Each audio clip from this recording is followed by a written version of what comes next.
My first ride with the new Tailfin Aeropack setup was the 600k Audax ride, the final ride in achieving my goal of 2019, super randonneur status. So a very important ride. Normally I wouldn't take a product I had not tested on such an important ride, so watch to find out what I liked about it and how it worked for me.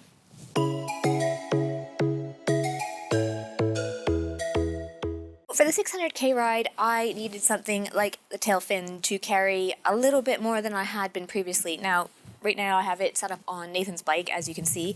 The Tailfin products, they are compatible with both through axle, which my bike is, and quick release with Nathan's bike, which Nathan's bike is.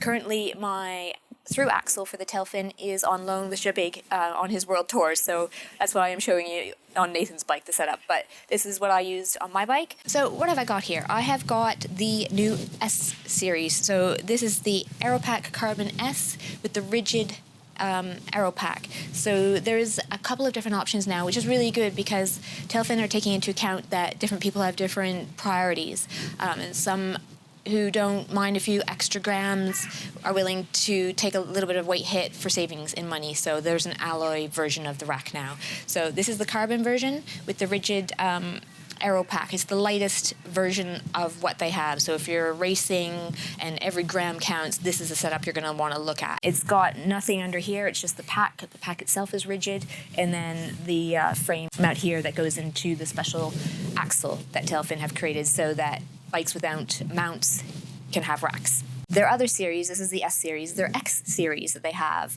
allows for the panniers to also be attached. So then you could have a setup where you have two panniers and a top bag. Now, this setup is 800 grams total, including the rack and the bag.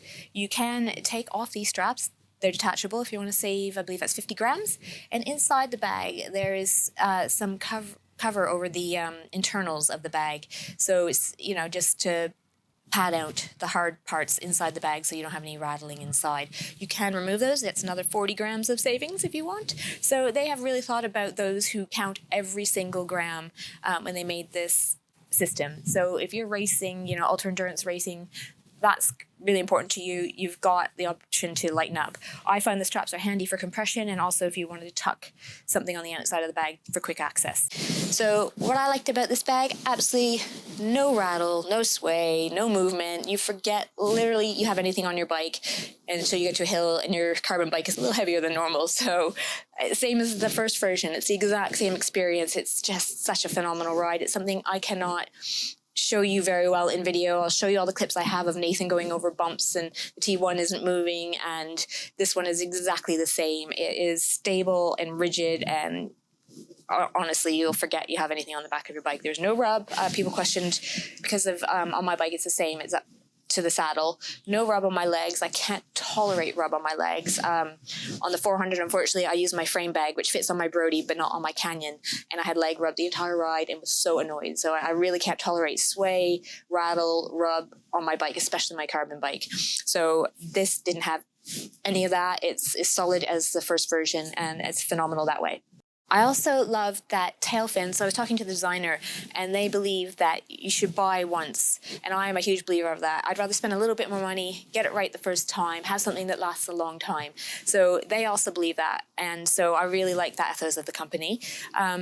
They have made it so that if a part of your rack needs replacing, you can get that part. So in this new version, the hook down here is actually separate from the rack, whereas on the first version it was all integrated as one piece. So should you ever have a problem with your rack, you can just replace the part you have a problem with. They also have a 5-year guarantee, so they back their product that way. And if you crash and break your rack in a crash situation, they will give you a discount on a replacement. So a great company that way. And the other thing they mean by buy once is that this rack will fit on nearly any bike. The profile is higher in the back here. There's way more clearance underneath. So it's got a higher profile, meaning it fits a lot more tire widths, mountain bikes, gravel bikes, so a lot bigger tires. And then if you wanted to commute with this and then use it on your road bike as well, if you had a weekend away and you need to take some stuff, then it's compatible with both bikes. So that's fantastic. This new one also, if you want to save some weight and some money and you don't want the it needs a through axle because you have bolt-ons on your bike. This rack is also compatible with a bike with bolt-ons, which is super handy. It wouldn't have the quick release in that scenario, but if you don't need it, save yourself a little weight and a little money. So that is an option as well with them. So I really like their way of thinking that you can change the setup as it suits you, as your needs change or your ride style changes or you go on different adventures. This rack will go along with you for all of those. So I really like the fact that they're thinking that way. They say you can take the rack on and off in 10 seconds. I think you could probably take it on and off in 10 seconds. It takes literally no time. You just flip the hinges, off it goes. There's a hook here that you press the button in to release, and it just comes off pretty easily. This mount is suitable for carbon stems and for aero seat posts as well. So they've really made it friendly for any bike to use. So what would I change about this setup? Well, for me, there's just one thing I would change, and I was talking to the designers about it. Now, I don't have a lot packed in here. It can hold a lot more. It rolls and unrolls quite a bit. But for me, on my bike, I have to really compress this end and be really conscious that I don't have a lot of room necessarily between my top of my saddle and where the bag is attached. So I would have it narrower down here and then it would get bigger up on this end. So I just have to cinch it more on this end and pack it appropriately. But I think if they allowed this attachment to have different lengths so you could pull it back, so further back from the saddle, that would allow someone on a smaller bike to take advantage of the full volume of the bag. Other than that, I can't fault this product. It's well made, it's waterproof, 100%. Nathan and I were poured on for 7 hours on the 600K, which also made me appreciate the ease at which you can access. So there's a side pocket here for keys and money, and then on the other side there's access to the main compartment of the bag, so you don't have to undo the straps, which would take 4 buckles to get into the main compartment. I just packed my rain jacket close to this side of the bag, so I could unzip it, pull out in the rain jacket when I needed it. Also put some food and gels and just my snacks close to that zipper as well, so ease to access what I needed when I needed it. So love the thoughtfulness of that. I love the fact that you can, if you wanted to expand what you're carrying, you can use these straps and strap other dry bags to the outside of this bag.